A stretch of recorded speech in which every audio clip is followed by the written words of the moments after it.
right, so we're gonna get started. Hello, everyone, and welcome. Welcome to our fall 2022 Film School reading event, a place where graduate students from the English department can share, read the creative works amongst their colleagues, peers, faculty, and within the department. Welcome all, and thank you for being here, to both the audience and our readers as well. Before we begin, I have a few announcements. So for our fall lineup, we do have space for more readers who are interested to join us in our following sessions. If anyone's interested to read during the Fun School event, please let either me or Charlie know about this. For our next following readings, our next ones from this semester will be Friday, October 21st, Friday, November 11th, and Friday, December 2nd from 4 p.m. to 5:15. Those will all be Fridays. I want to give a special thanks to everyone to come support your peers, to the readers who are currently reading this event, for Steven, the pub unit for hosting the event, and for the Fun School committee for also organizing these events as well. I'm gonna introduce each of our readers for tonight by order. So first we have Steven Lazarov. Steven Lazarov's poems have been published in Protein, Dream Pop Press, Cavalis, and Wakama. He has a chapbook coming up this December called A Up Yearning. So with here, I present Steven. He's gonna be our first reader for this evening. Hey everyone. Thanks, Edcel, and thanks everyone for being here. Excited to hear Audrey and Ulysses read a little bit. Yeah, I'm gonna read some poems and a couple from the manuscript, the thing that's going to come out in a couple months, A Up Yearning, and there is also a music version of that record, and that is pretty intense, kind of a companion thing there. So I'm going to be doing both of those things kind of in the same time period. But so yeah, okay. This one's called Action Movie Poem, but it's our life. The day, the month, and the year, the Thwaites Glacier, 80 miles long, 1,500 feet thick, cracks, splinters, collapses. All we can do any tonight, hold your hand, holding my hand, squeeze our hand a couple times in a rhythm. The rich eat us alive slowly. We dream their heads off, masses and squares, maybe 6 feet apart and masked. We do not have time to rewrite this story. We must build a world or die tonight, tomorrow, the next. We are food for them, but we feed us best. We eat our laugh for breakfast, lunch, and dinner, to taste what it's like to be made inside. And I'm crying at the sink, eggs stuck on the plate. You place your forehead on my forehead, say, no, I don't think it's going to be all right. That needs to be okay, or I'm not sure what else there is to do here. And some of these poems in this, many of them are just dated as the title. February 21st, 2020. A swarm of nearly 40,000 bees attacked police, responding to a single sting. Hail, comrade bees. An injury to one is an injury to all. A swarm, a model of revolutionary movement. What is liberated desire? A desire that escapes the impasse of individual, private fantasy. Infinite swarming, hooking up on the same plane. June 4th, 2020. When I was young, my mom would say to me, red sky at night, sailor's delight. Red sky at morning, sailor take warning. And I wasn't sure for a while. I've been on one hand of boats in my life, but I just now realized I am a sailor. You are a sailor. We are all sailors. She was talking to me. She is talking to us since I'm writing to you. Red sky at night, sailor's delight. Tonight, oh, tonight, 10 days into rebellion, 500 years in the on and making. The stitches of the story are breaking. There may be a moment to seize the day. Sailor's delight, red sky at night. I see the blood of the end of the world.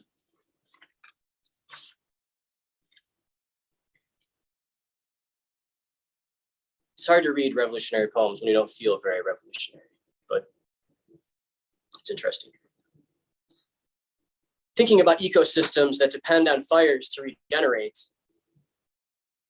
Fire is not simply destructive. Fire is creative. Not simply of ashes, a remnant of life, but fire generates and makes possible life itself. Fire nourishes forests, trees, and plants. We should not be surprised then that the most apt and used metaphor for revolution is burn the system down. This is not nihilism, despair, or even hope. It is radical joy in affirming fire as a life-giving material and process. Fire not only destroys this world, fire makes the soil bed of another world as the destruction of this world. We are the fire, comrades. So that's the end of those poems. But the rest of these are kind of leading into the final piece that I'm going to read. And a couple of these deal with my cat, or reference my cat, Sid, who is dying. So, all right.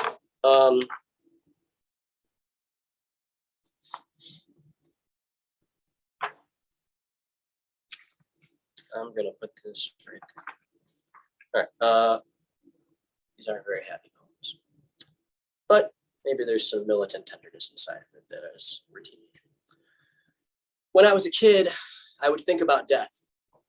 Uncle Tommy, Aunt Helen, Walter Payton, Nana and Poppy. The first five where a pain was so unwieldy, it became a the. My mom died 7 years ago today, March 29th. The natural work of a cancer cell is to kill the host. There are little alcoves in between the floors where the body can hide, where my body can lie, a cat on the wood. Death is bleak limit, sure, and others do imagine some pores at the end where I see it thick, rippling in, yelling. Oh, truth, have you ever heard Cilia shriek?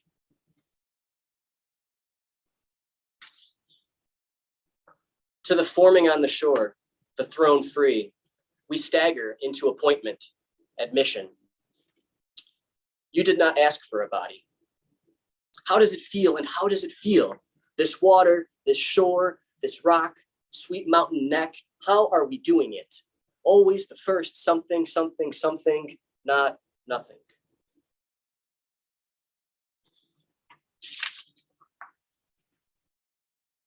How am I like a blanket? How am I like the paperclip? A cancer cell, a jab of dope. The blanket does not eat breakfast. The paperclip does not write poems. The cancer cell does not look. A jab is Chicago street for 13 small bags of heroin, a baker's dozen of cut down opiate. It cannot count. It does not know itself. A jab in Garfield Park will not recognize a jab in Englewood, will not recognize a jab in Lake Forest. A jab does not know it's hot. A jab has no idea about oxygen to the, a jab has no idea about ideas about oxygen to the brain, about faces up in tubs of water. Jabs have no idea about hands ripping at locked doors. Jabs don't sleep in waiting rooms. Jabs don't hold limp hands. Jabs don't play towns at bedside. Jabs don't read Carver. Jabs don't beg. Jabs don't stare at monitors to extrapolate the smallest breath rate increase into walking down the street, holding hands again, squeezing 3 times, I love you, into her palm, and now into her limp knuckles.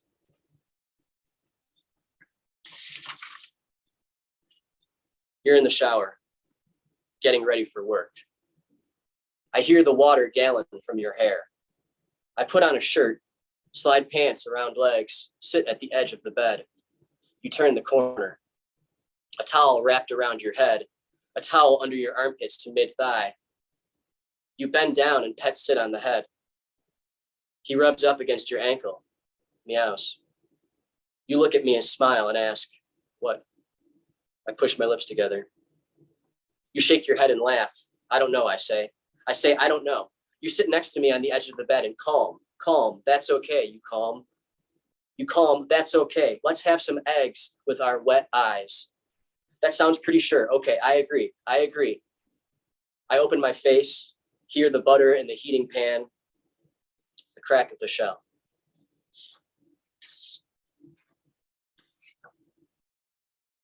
This is why the cats obsess about my hands, the tips of my fingers, put their faces up, scratch tuxedo jaws rough to rescue you, into their teeth and gums and spit and blood.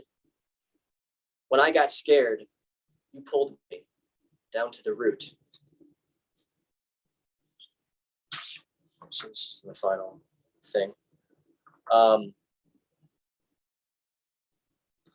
July 3rd, 2022, 11:22 p.m. Text message to Johnny. Thanks for being my friend and comrade. IDK, feeling emotional, TN and RN. Mo's death, Annie. Also, I miss you a ton. Been working on this open mic piece, reworking an old Facebook grief post. Your message about magnetic fields instead of sleep, Cambrian explosion, a quote, heavy metal act at Planet Center made me cry. I'm so happy I know you. July 3rd, 2018, 11:14 a.m. Death birthdays are difficult enough without the problem of locating the date and time amid a range of death birthdays are difficult enough without the problem of locating the date and time amid a range of possibilities, satellite landmarks, uneven peoples. Did Mo die on July 8th when the neurologist tested stem reflexes, basic breath and activity, and pronounced the death of the brain? The state thinks this is death, but was it 48 hours later when she was finally taken off life support? Her heart, her lungs, liver, tissues transferred to other bodies so that they could people? Or did she die on July 5th in the ICU when I began to accept she wasn't going to recover like she bounced back those dozens of times over the decade? Whatever truth is possible, it's determined by a thinking, making a figuring, disentangling all our radial contingencies that define a life. For me, Mo died on July 3rd, 2016, between 10:45 and 11:30 p.m. U.S. Central Standard Time. I ate ice cream with the fridge door open. I rolled a cigarette. I put on Ween's Buckingham Green to communicate with her through the wall. A medic carried her puckered body through the broken door, pumped her chest, plunged IV Nexolone, paddle after paddle after paddle after, and finally forced breath. Mo died in the water, face up at whatever hour and minute and second the lack of oxygen to her brain wiped memory, personality, her identity clean, not a trace, leaving not even the ability to breathe without a machine. They say this amount of time is 5 minutes. The human brain cannot go without oxygen longer than 300 seconds. It wasn't the cardiac arrest of the overdose, at least not singularly, but that water, the water running in the bathtub, overflowing the sides, out into my living room, touching my feet 30 minutes later.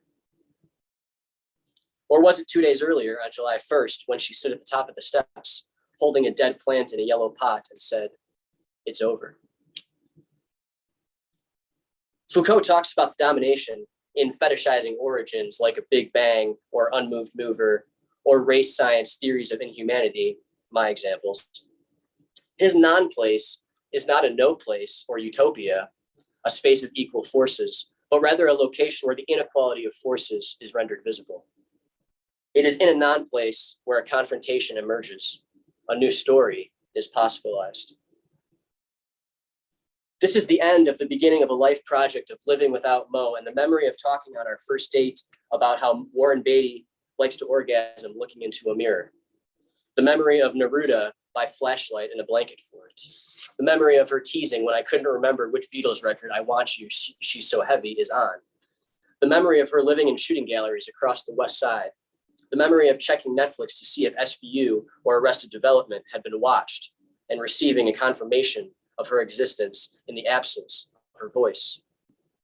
The memory of the question 3 months before her death. How can you still love me after everything? And the memory of my answer. I don't love you despite everything. I love you because of everything you are, everything you've been, everything you want to be. I love you because of nothing but all of you, including the ugly you've done and the ugly done to you. You deserve love and kindness and generosity and patience and loyalty. The fact that you grew up not believing this was a beginning of where we are today. I love you and will always love you. We're on the 9 bus going south just before Lake. I struggled to learn how to roll a cigarette. It was loose, unsmokable. You need to commit, she said, on both ends and in the middle. Then lick firmly. Thanks. Thank you very much, Steven, for sharing your work. Next up, we have Ulysses Bougie. Ulysses Bougie is a second-year PhD student in the ICU's English department. They use he, him, and they, them pronouns. He also draws stuff, and you should totally buy the coloring book. His favorite color is purple this month. And with that, I leave with Ulysses.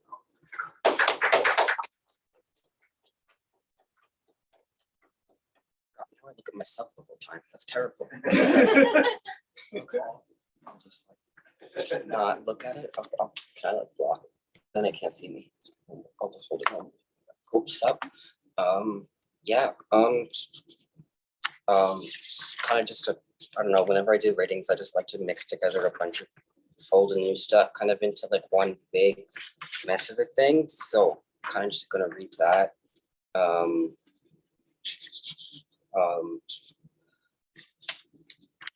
Yeah, I don't know. Yeah, I will do that and stuff. Cool stuff. Okay. Yeah, I kind of told the whole thing. Am I aromantic or just burned out on rugby? How to tell the dirt, which will be relevant in like the second to last poem, probably, definitely, maybe. So yeah. First one's called Demon Summoning, just to start things off cool. So yeah. Oh, Brennar, we invite you, join our circle, fan our cheeks, entice us to believe in queer ghosts. Pretty boy incubus, tentacle arms, glasses swindling, hair mouth too sweet it runs off. Dress made of anything, onions, mushrooms, meat, memes, glurshing as you saunter towards us. Current crushes on February 14th, 2020. Tim Roth, Reservoir Dogs, 5 out of 5 stars. Roland Bart, Taika Waititi, Dress Socks, Chelsea Boots, Poetry of D.H. Lawrence, Concept of the Flat Chest, Griffin McElroy voice, Man Who Plays Stanley Uris in It Chapter 2, 2019, 2 out of 5 stars. Autumnal Breezes, Veganism, Men's Dress Shirts, Good Alfredo Sauce, Heels, Aaron Tveit, The Revolutionary Enjolras, and Les Miserables, 2012. Probably like four and a half out of 5 stars. I didn't grade that one. Man Standing in Front of Printer, 2017. Aldous Huxley, 4 out of 5. His Brave New World. Enjolras, I Want to Be You. If only, if only, if only. Part of this is also prompts from a workbook I was working on. So some of these sound like prompts. That's because they are. And yeah. So this next one's called Acrostic. Write an acrostic poem or story by starting each line with one letter from a word like aromantic. For ideas, check out the glossary in the back of this book. Yeah, and then part of these are also from a thing I never finished writing where I was trying to recall everything I could remember about my mother in like bits of 200 words each exactly. So yeah, this one I just renamed Dead Mother for this context. I like the idea of a blog or a book where each section is exactly 200 words, something doable but also tight, concise. I'm not sure whether I like the idea of writing about my mother or if I just see something marketable in it. How my mother had 5 husbands, maybe more, then died of cancer in her early 40s when I was in high school. How I could find the husbands I haven't seen in years or never met in the first place, asks them all about her. What do I know about her in the first place? She likes magazines, but she mostly stuck to people. The others were too lowbrow with their gossip. She could play the piano, but mostly only ever did it on Christmas. I've only heard her play a couple of times. She liked Jane Austen books or the movies anyway. She was probably bipolar or something like it. I never knew she was bulimic, but apparently she was, at least sometimes. She talked about killing herself a few times. She was a nurse. She worked a lot and was somehow always in debt. The older I get, the more her debt makes sense. And then some of these were just taking poems I've written and then switching up all the nouns or rearranging them and stuff. So this one's a haiku, kind of based on the first one. Pretty boyfriend succubus, tentacle assemblies fashion our chests. Breach oranges with queer gold. Hot goth punk FTM pretty boy. Picture every story I write, read by a testosterone vampire who sucks the blood of cisgender men and calls it DIY hormone replacement therapy. He his own DILF advisor. Pin every stranger I wreck ringing by a testosterone vampire who sucks the boot of cisgender margins. A specter of his old mortal sequence he just vibes, intimidatingly androgynously hot. His ghost has the impulse of tournament. Root his juices with pink parallel. His boots were designed for trampling on the chests of towers.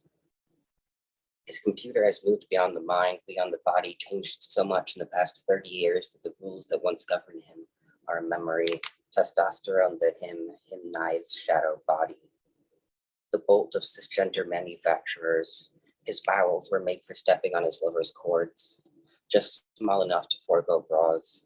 New harms taking their sweet dead tone, creeping across his childhood. His aesthetic is precision. He takes him horror to undress him, redress him in a short smell, solos that get up past his labels and hug his thresholds. He labels him, slaps his chickens, uses every last spoon. Their pronouns blur together. He makes his harvest of water, leaves personalized recognition on his refrigerator. His clit a throbbing, upturned rabbit. His arms arch, his voice grunts and gurgles. The ghosts of Britney's hang over him. His fingers knot themselves, fisting to twine up his torso. Long lover, lover's lungs made men. Lover's lungs made men more morning, mortal, noir. Self-sex, short skirt, suck sweet. Rome governed, his cis-haired thinkings big of dead. No longer the fairy king of dreams, he makes his handful of the beginning. Every eye finally forgoes gaze. Hesitation hickeys him. The only place I dream is in a dream. He goes visiting birds for wanting his foot pushed, stomping fresh soil, rekink, kisses, knees, knives. He's so much metal from a grate, needs living. In the mountain he makes his harvest of purple, cooks him broke. His violence is conspiracy, a cis man who faces him with hesitation, but slowly starts to smoking. Home. I shower alone, I do my hair, how I am feeling on this particular morning in March. I decide what shirt to wear, thinking this feels right to me today. My father looked so happy when I told him I was gay, although this was partly a lie. I don't want you to be alone, he said, and sad. I think of Audrey Lorde and her erotic. I think I can be erotic and powerful and full of God, just sitting here in my room, and I lace my shoes. Dead mother again. Just one more. I'm just wanting to keep going to try to record everything. It's possible. Not in a day, not in 2,000 words, but maybe in 10,000. I have some of her old clothes, mostly dresses. She had red hair and she dyed it every month to keep it bright. Would things have gone differently for her if she hadn't had me? So much of her later life feels contingent on moments even I might have changed. Someone said she most likely got cancer from the fertility drugs she was taking to have a baby in her early 40s. She wanted the baby at least in part because my last stepdad did. He was insistent about it. He said God had told him in a dream that they'd have a daughter. I hoped it would be a boy just to prove him wrong. They might not have stayed together if she hadn't been able to move across the country to live with him. She planned to take us with her, but my father sued her for custody. They said later that it was me who decided the outcome, being the oldest at 14. I lied about wanting to go. Portrait of a ghost with a match. I write a poem about him because if I write about how much I'd like to kiss his cheeks hard, I'll be able to move on. I sit here in my room of the library, surrounded by students. very asexually considering him and his messed hair. He has eyes that may be dark, and I am also fairly sure he has a jaw, and it's one of the nicer ones. I write Christ in a thought addressed to him.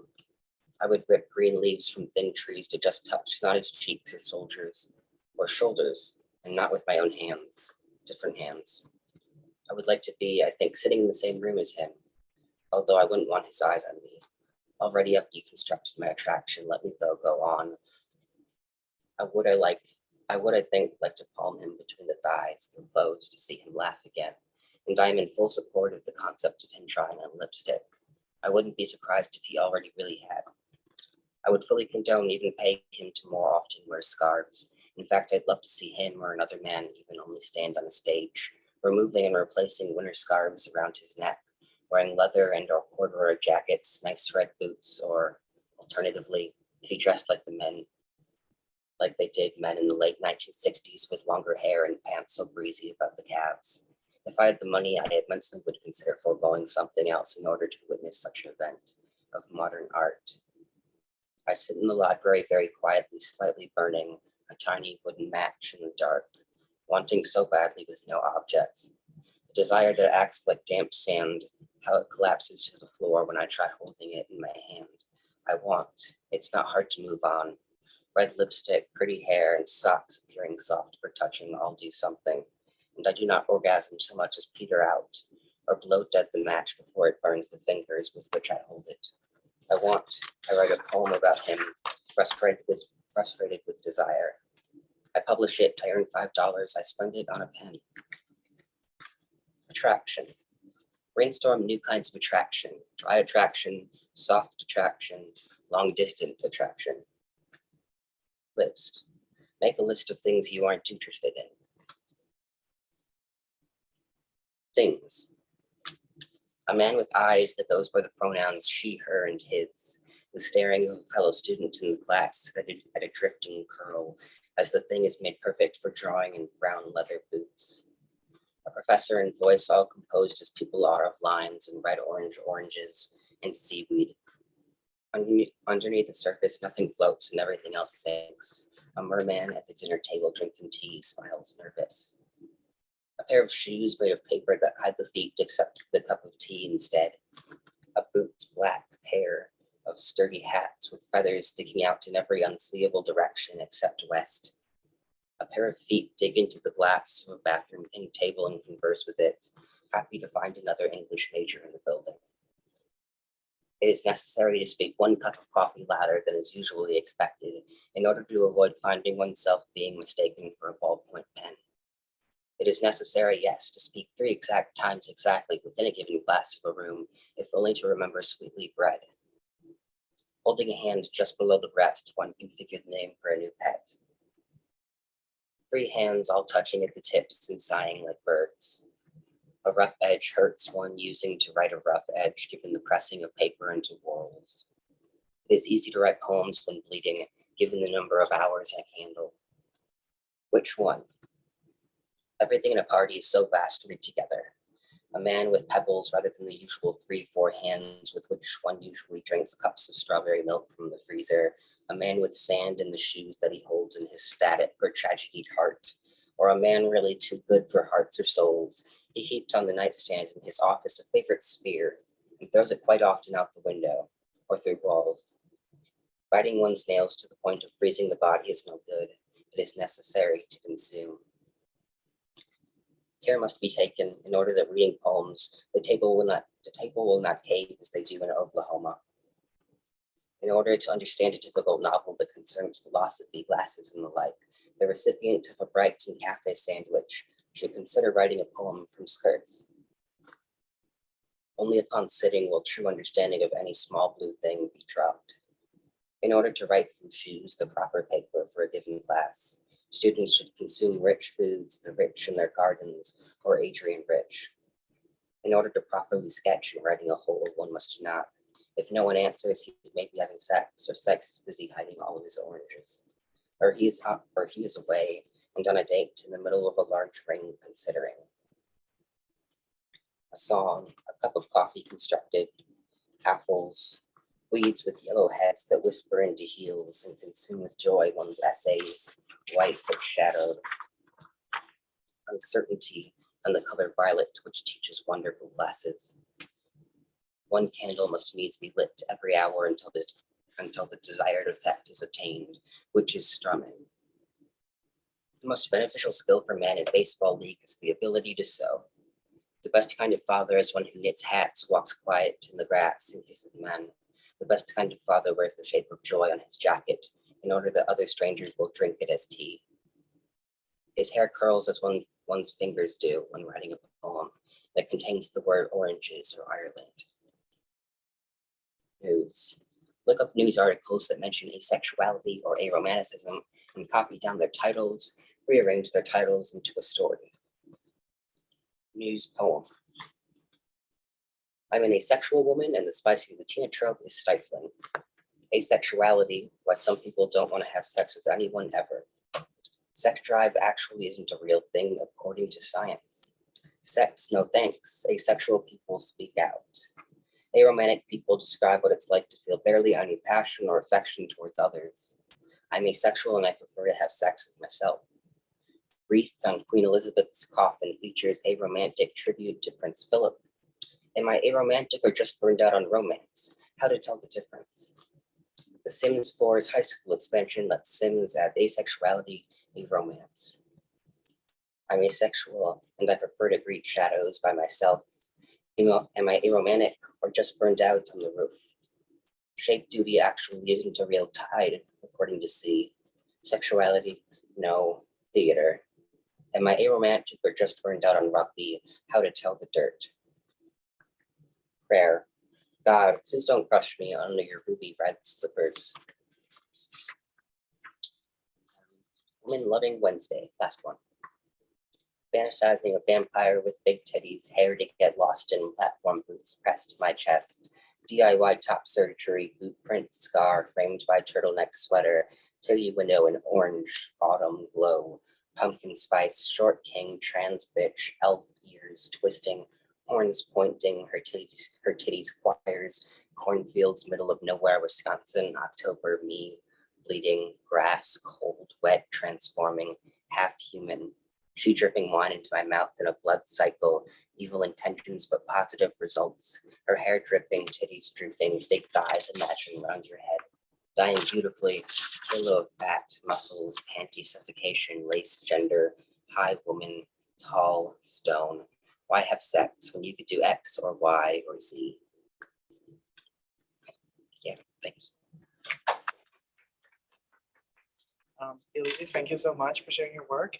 All right, so here we have our last reader for today's event. Lastly, we have Audrey T. Heffers.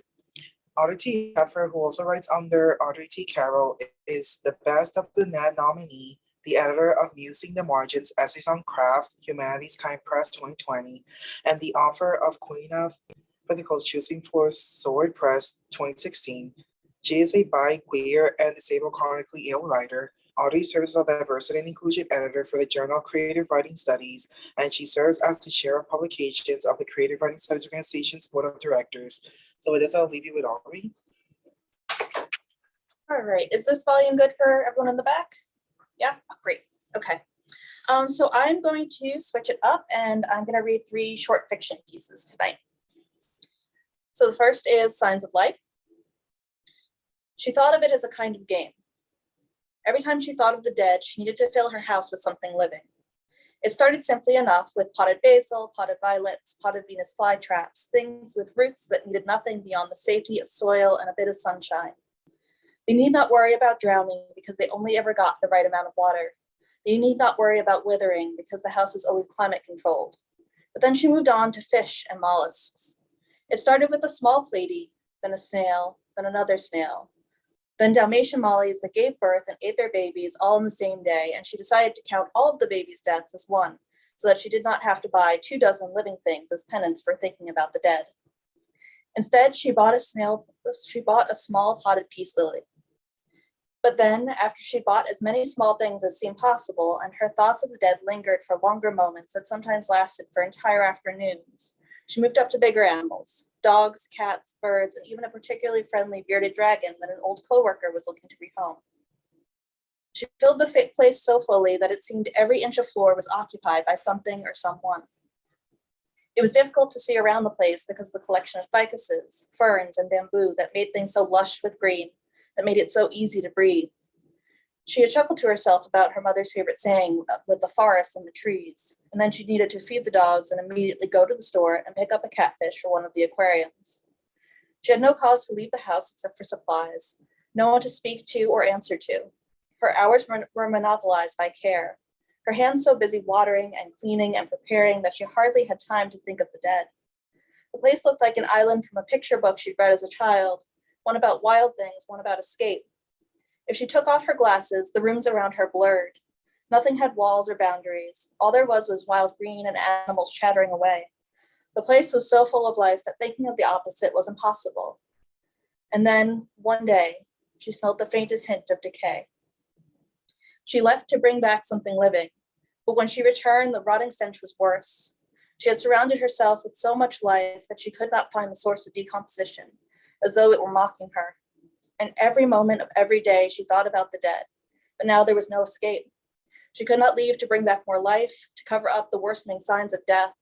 She had no choice but to live among the expiration, a reminder of it dawning again and again with each stubborn breath that her own lungs demanded.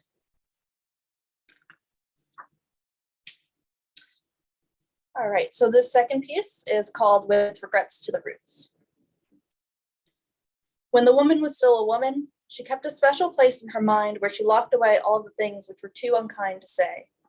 Every medical refutation to the woman at work who kept trying to sell her essential oils for her diabetes and her septicemia recovery. Every ungenerous observation of the way her brother wiggled out of doing work whenever there was even the slimmest opportunity to do so. Each biting comeback when, in the middle of the night, her husband would make snide remarks about how unkempt her hair looked or the dryness of her skin. And so when the woman suddenly died of kidney failure before her 45th birthday, there were many people at the wake and funeral, each of them telling stories of how she was the sweetest, of how accommodating she was to their every need. The woman was never sure if this habit of hers was out of some sense of duty to her mother's favorite cliche about only speaking when you have something nice to say, or if there was something deeper rooted conflict avoidance and sutured into her personality. When the woman was still in the form of a woman, her odd wishes for burial had been respected. She did not make requests often, as she found that they usually resulted in some kind of contentious negotiation with other people's whims. But seeing as how she would be dead, and did not have to deal with any of that like she normally would, the woman decided to indulge herself just this once. So when the woman was buried, it was in an egg-shaped casket, and a tree was planted on top. The tree was young, just starting a life that would likely go on for centuries. Traditionally, people seemed to either request an ashes-to-ashes cremation or dust-to-dust burial, but the woman wanted to become a tree. That was how she had first heard about it on the news. Later, she would learn that it was more a person becoming nutrients for a tree, but she supposed that that was not as attractive a pitch. Still, the initial idea had caught her, and she put it in writing in her will. Her husband had laughed at the idea, so she was never sure if he would actually follow through. When the woman was in the ground, she was nowhere. It was a state of dreamless sleep, restful but with nothing cluttering the mind. And as her coffin began to break down, she was already in the same process. She was coming apart to her pieces, to atoms and matter, to her most basic components. She was in many places at once, inside the disintegrated coffin, in the soil, and soon in the roots of her sapling. There was no pain and not even much in the way of awareness. Her body kept doing its cosmic duty, as did the worms and the root cap and the root hairs. Everyone simply moved along in this natural process, and the woman that thought that she was finally at peace. And then it came time for the special place in her mind to degrade, and its secrets spilled into the soil as her mind came undone. It was as they reached the roots and were embraced into the ecosystem of her little tree that the woman heard the whispers. She could not explain it, this return to consciousness. All she knew was that she was in the tree. She was the tree. And she heard each of these, her suppressed thoughts all around her, quiet and overlapping so that she could not parse them. She did not know what to do, or if there was anything that a woman tree could do. She had long ago come to the conclusion that the only life after death was the silence of the soil, but it seemed there was something lacking in her theory. She could neither see nor move. She could, however, feel and hear, and by some cruel twist of a miracle, think. It was the first true storm after the woman became a tree. The ground shook with lightning strikes, and her branches trembled with the winds, some breaking off entirely. The woman did not know it was possible to retain fear after death. It seemed a ludicrous notion. The tree convulsed against the storm. And then it hit. The lightning struck directly down the middle, all the way through to the ground. The sapling split in two perfect halves, each curling away from the other. And the woman walked out of the middle, reformed in her human visage. Her thoughts were nothing but the regrets which she had taken with her to the grave. The woman knew that she would have no peace until she had personally delivered the loudest and most insistent of her silence conflicts. She began to walk through the storm-soaked grove, an arisen woman on a mission. Okay, and then this last one is called A Little Vine That Grew Outside Her Prison Rock.